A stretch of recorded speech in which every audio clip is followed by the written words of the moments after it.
Greetings people, welcome to Congratulations You're a Dick, episode 13. This is the series where I compile articles of assholery, and I present them to you for your betterment or your enjoyment. Today, I have a new microphone placement, so give me a yes or no on that, and I'm not gonna procrastinate anymore, so let's get started.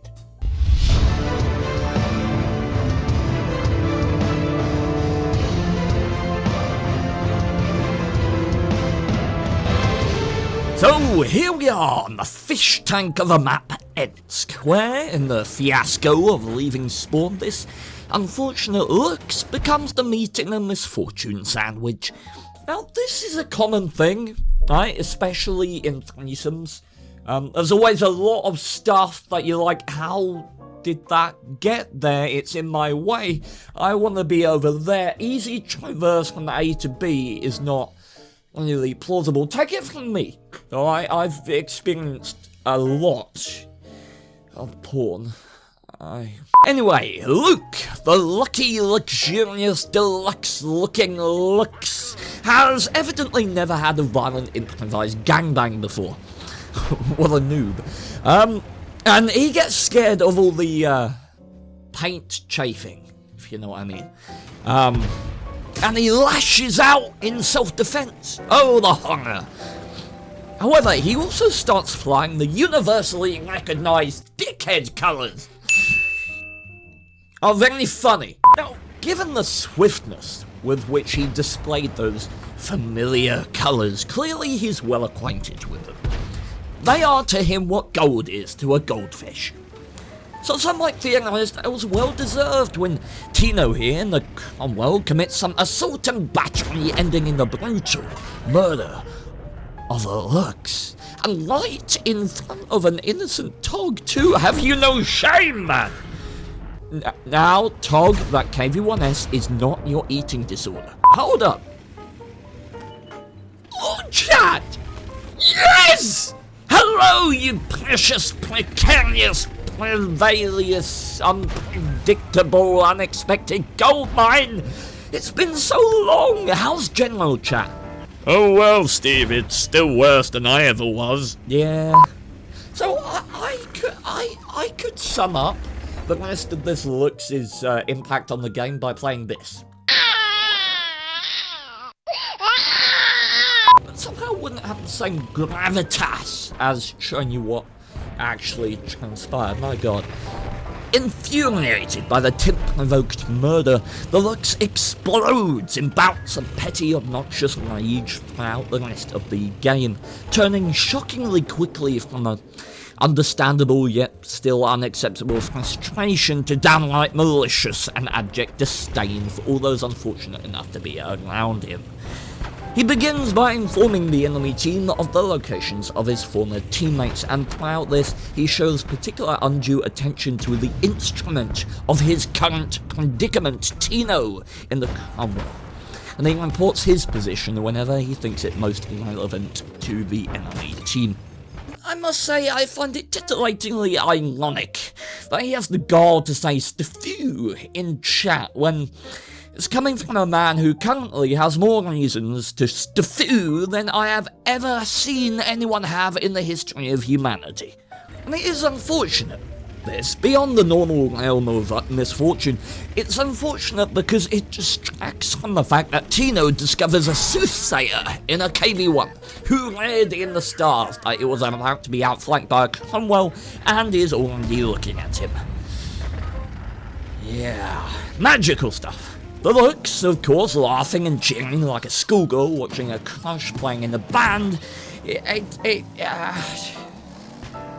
And you know, it's at this point, after the crushing weight of fruitless effort has been alleviated by the swift onset of the grim inevitability of loss and death, it's at this point when the maturity of the Lux player becomes the most evident. It's at this point when Tino gets side-spanked by forewarned Artie that the game is lost. And it is rare for us to see a game that's lost this way. Not when the cap timer rings out or the last tank succumbs, no. This game was lost right here. In these two lines. A battle that before had been driven to the edge of defeat by a misguided and foolish opponent was flipped unquestionably on its head to become a loss. Do you know how much pure arsehole satisfaction that Lux will have got from those two lines? Those two lines, Tino, aren't a contemptuous retort from a confident victor. They're a hapless cry of a wounded, soon-dead infant. You have lost. Now, I understand the frustration. That much is not alien to me. But the man was humiliating himself. It was hilarious to watch how far he stuck his tongue down into the shit-filled rabbit hole. He did not deserve this. Tino, he did not deserve the satisfaction of your understandable anger. And so today, ladies and gentlemen, we suffer a horrendous defeat. A dickhead goes off into the night, sated and satisfied.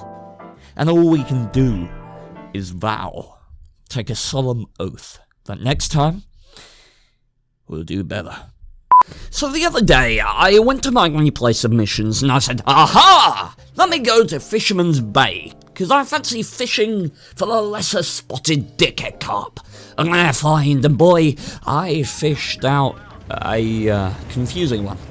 Actually, occasionally in water tanks you come across the conundrum of diminished responsibility. Usually attributed to occasions where the subject of the commentary appears to be so irredeemably inept and subpar that you end up just feeling mean with your commentary. It's like expecting a maggot to play a piano. It's just not going to happen. In the same way, this tiger evidently finds it a challenge to move beyond the first two grid lines. And as Bob Marley rumbles optimistically towards the town, the tiger continues being as much use to the team as the other side on a cheese grater. I mean, what is this guy? Chicken?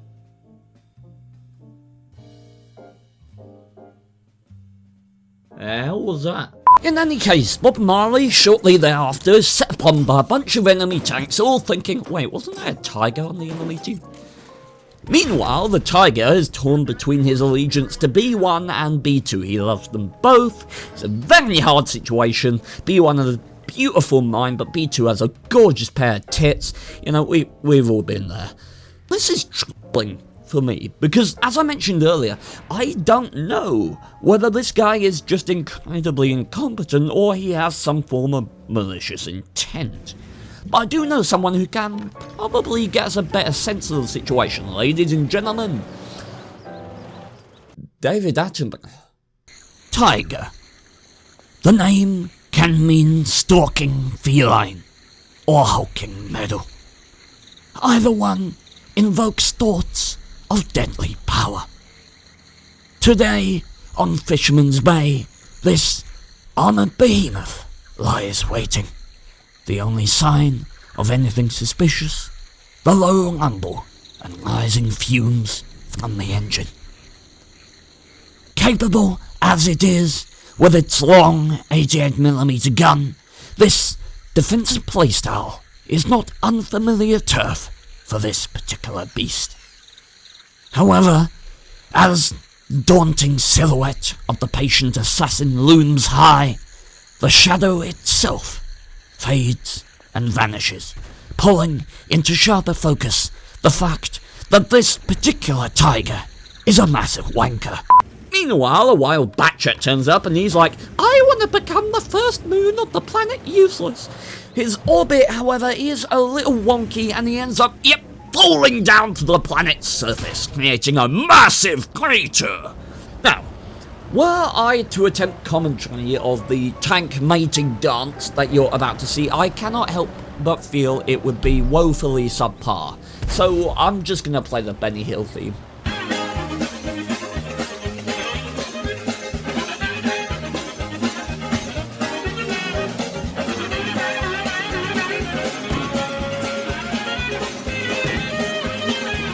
is my favorite part, right here.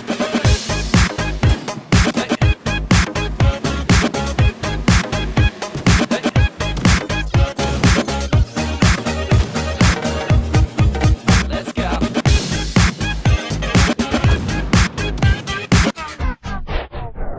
That was like watching a chimpanzee trying to have sex with an orange. It's unusual that I can describe a gameplay in the series as perfect. I have moral quarrels with using that word for this one, even. But here we dwell, myself and my friends streaming away, having a merry old time, blissfully, tragically unaware of the seething, plotting evil that lurks within our team. So off we canter, noble ambition held like a lover close to our hearts, our fondest wish to hurt the derp, or derp the herb. Meanwhile, the 40T says, go spot 249. Oh god, he's one of those, isn't he? Oh, fine sir, have you got your I'm a douchebag t-shirt yet, or is it still in the mail? 1, light tanks don't exist solely to make your game better, darling. 2, the team has a panzer wagon already spotting. And 3, why the hell would you dedicate 2 T-49s to scouting? They come equipped with the gun blessed with the ability to ignore armor, to put out damage no matter what it shoots at, and the mobility to keep doing that over and over again. A well-played T-49 can turn the tide of a heavy tank fight in a way that no other light tank bar the Shendon can pull off. It is a unique blend of mobility and an ability to affect any target that makes for a deadly vehicle, and that smooth blend of factors is wasted when you view it only as a scout. You limit it with your arrogant judgment and pessimism, fine sir. How dare you? Anyways, shortly after that, this rather disturbing interaction transpires. For you an idea, at Okay, least. Captain Jack's your hint. Oh God! riding Oh! at once. I didn't consent to this! I did not consent to this! No! My God, I've been sexually violated by one of the most I irrelevant told you, tanks. Steven, don't put them sexy underwear on when you're playing tanks, man. It does things. I was not expecting kinky 40Ts! You don't go into a game expecting rapists in French medium tanks, for God's sake! Now, I want you to note this now, because it's kind of important. For the remainder of my debilitating interactions with this apparent cockthimble, at no point of damage exchanged am I putting any input into the keyboard. Not a W, not an S, not an A or D. I push nothing. And I do that very deliberately because I don't want the team damage system to view it as me damaging him, because that'd be just asinine. Right? There's some further procrastination involving the 40T shooting Ian once and us having some good-natured banter about hypothetical retaliation. He wants you two guys to spot. Where? Like, exactly. So, in order to affect that change in our playstyle, he decided to violate me. I'm not seeing the... Oh! He shot me. Oh, fantastic. Me next. Me next. He's got to get banned sooner. Mind you, Yeah. this is World of Tanks, so let's face it, it probably blamed me for My all shell's of gonna that hurt a damage. lot more, Lorraine. The situation changes when you point the gun back at him. Further into the game, he attempts somewhat half-heartedly to impede my base defense while continuing to tell us to spot. Look, mate, there's absolutely no need for us to spot right now. It's not like there's a shrouding mystery about where the enemy tanks are. Spotting is not all we can do. You're like a guy who, upon seeing a midget, just repeatedly tells the midget to do backflips. Right? Just because a midget doing a backflip is awesome does not mean that is all they're good for. You dick. Now at this point, as the game becomes more and more transparent as a win, our objective shifts rapidly from playing the game in spite of this guide to giving out a swift dose of wargaming-induced karma. Ian, for one thing, restrains himself like a bear in heat and says, "Oh, take me, Lorraine, do me like one of your French girls." To which the fully T replies, "Oh, James Bouton." I jump on the Carmel-orientated bandwagon too, and when the fully T texts to bite, Ian sits on the dickhead. Now, as morally justified as that may have been, it was certainly unwise. And it's questionable who will have been blamed for that damage. Undoubtedly, the situation was provoked by the fully T, that's not in doubt, but we're not innocent in the matter, we are provoking it, I get that. But the team damage system is cold and calculating. It sees neither context nor complexities, and in its cold, unsympathetic nature, rather unceremoniously on the back of more kinky French butt sex that I'm sure even Tannis will never compete with, it bans Ian. Yeah, you don't like it now? I'm banned, lol. Are you serious? Yeah. For fuck's sake. Oh, Wargaming's team damage system working as intended. He shot me, I sat on him for 1,000 health, and he's still not banned. I don't understand. I do not get this. Now, objective achieved for the fully T, one poorly named Scotsman relieved of his freedom and erroneously banned. He moves on. Or rather, he moves up. Because although I may act innocent, you all may think I'm this innocent little guy who would never hurt a fly, so kind and humble. I've been through some stuff. I'm no stranger to the team damage system. I walk around the edges of its metaphorical cliff, and I tap dance there when I get bored. I am not easy prey. Go spot you light. Yes, I am. And you're an arsehole. One of us is doing his job. Now, unlike Ian, who caved in to the whims of kinky, confusing butt sex, I am not so keen on becoming the T-69. I am deliberately not touching the keyboard when he does damage to me. As long as he is moving faster than me when the damage occurs, it will blame him for the damage. And so this has become a war. A war of patience and deep knowledge of forbidden World of Tanks mechanics. The battleground is set. This man knows not who he faces. And as he continues to tell me to spot and attempts to trick me and the team damage system, I play my hand. Cool as a cucumber, contented with knowledge, a god-tier poker face. He tries to get me to move back onto him, to bite, to take that bait. And as he comes in for the third time, I go blue, don't notice, he shoots me twice, has sex with me again, and I'm banned. You gotta respect it. Because in all my years, I have never seen a more perfect abuse of the team damage system. I've seen some stuff surrounding it, but that was calculated. Absolute arsehole perfection, and for all my skill, my knowledge, for all both mine and Ian's experience, our stats, our skill, our proficiency, we were left helpless. By the scope, by the scale of this man's dickish behaviour, we were outclassed and outmatched, and both suffered at the hands of this man, this banbringer of doom. And so on the one hand, I have to admire it for its fidelity, and on the other hand, well, it's just a massive cock.